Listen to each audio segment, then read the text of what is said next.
It takes 79 men to operate this turret and its 3 guns. Incidentally, this is a 3-gun turret, not a triple-gun turret. That means each gun can elevate independently of the others.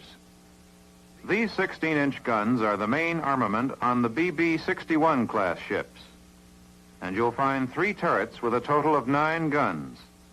The combined rate of fire is over 18 rounds a minute, but you can see only a small part of it from out here. Come on inside and see what this modern 16-inch turret structure is really like. As you can see here, it's topped off by an armored gun house. Below that is the rotating structure, resting on the roller path. Below the roller path and surrounded by a circular armored cylinder, slides, 3 powder trunks, sighting, elevating, and training stations, a projectile hoist and cradle for each gun. Additionally, there is the turret officer's booth, containing the rangefinder and local fire control equipment. Between the shelf plate or gun deck and the pan plate are the 3 gun pits. The power equipment for elevating the guns is located on the pan plate. Just below the pan plate is the electric deck. Here, the main power equipment for training the guns is located. The 2 decks immediately below are the upper and lower projectile handling platforms. Each platform consists of 2 concentric sections. The outer section is a stationary projectile stowage area. The inner section is a projectile handling ring and a second projectile stowage area, and is part of the rotating structure. However, this projectile ring has its own power drive and can be rotated independently of the turret. The very bottom deck contains the powder handling room, completely surrounded by the magazines. Unlike case guns, the 16-inch is a bag gun. This adds considerably to the danger of spilled powder and the resultant increased fire hazard. Thus, all compartments are separated by flame-proof bulkheads to prevent any flame or lethal gas from spreading throughout the turret. Well, there in general is what a turret actually looks like, from top to bottom. You won't need to concern yourself now with training or elevating, or even about plotting, range finding, or fire control. This film will give you a general idea of what happens after all that has been taken care of. The powder handling operation begins in the powder handling room at the very bottom. Here, under the supervision of a petty officer, 3 powder door operators and 9 powder passers keep the powder bags moving to the powder hoists.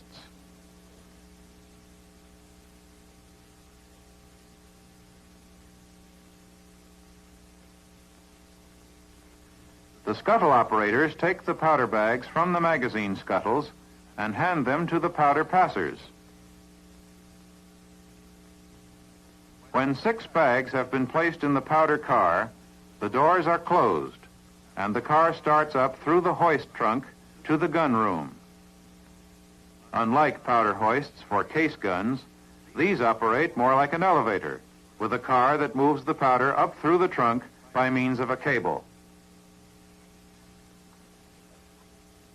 However, powder won't be of much use without projectiles, and there's a crew for each of the 2 projectile handling levels. Under the supervision of a petty officer, there are 3 projectile hoist operators, 1 ring operator, 9 projectile men, and a roving electrician. First, the projectile ring operator brings the bullets close to the hoist by moving the ring as much as necessary. You'll remember, of course, that this projectile ring operates independently of the turret rotating structure. Since these projectiles weigh over 2,500 pounds apiece, it's easy to see why special par-buckling equipment is required to move them around. When the projectile man and hoist operator have the projectile in position, the hoist is started and the projectile is on its way.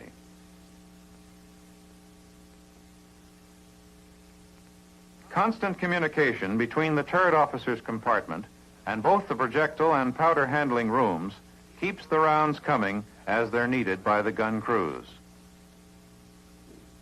Here in the gun house, it will be easy to see that we're working with only the crew of a single gun. Each gun crew consists of a gun captain, a cradle operator, a rammer operator, and finally, a primer man. As soon as the projectile arrives at the top of the hoist, it stops in the cradle. In most smaller and newer guns, loading can be accomplished at any angle of elevation. But these big 16-inch guns must be brought to 5 degrees elevation. When the gun is in loading position, the gun captain opens the breech. Then the cradle and spanning tray can be tipped by a hydraulic cylinder to align with the bore of the gun. When the spanning tray is in position, the rammer operator rams the projectile into the gun. The rammer is retracted, and the gun is ready for the powder bags.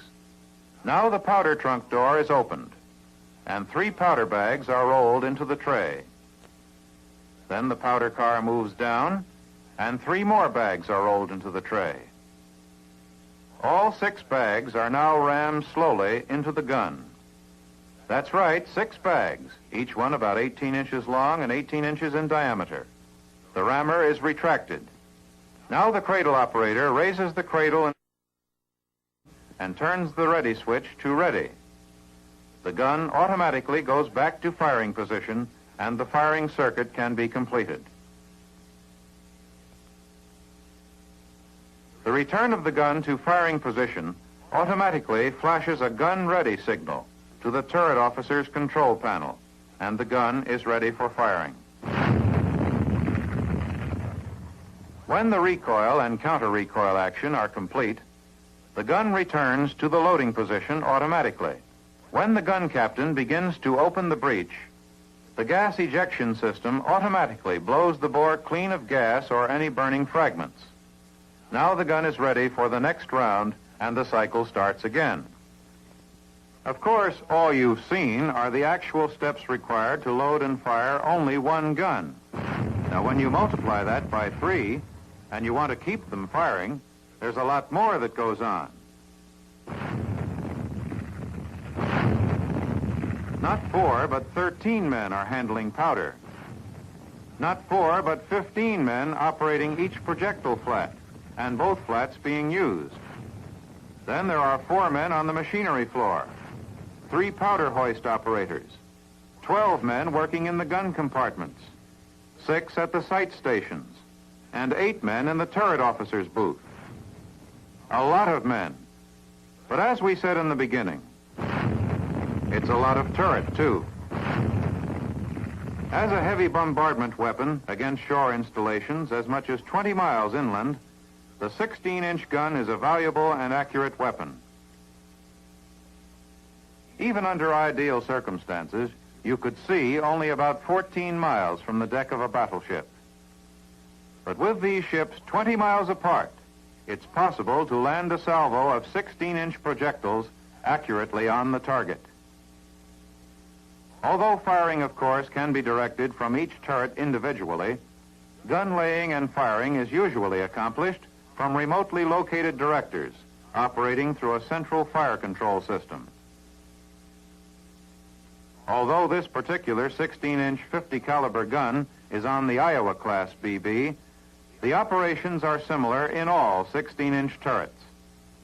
Of course, this ordnance is designed for accurate firing of either armor-piercing or high-capacity projectiles against surface targets or shore installations.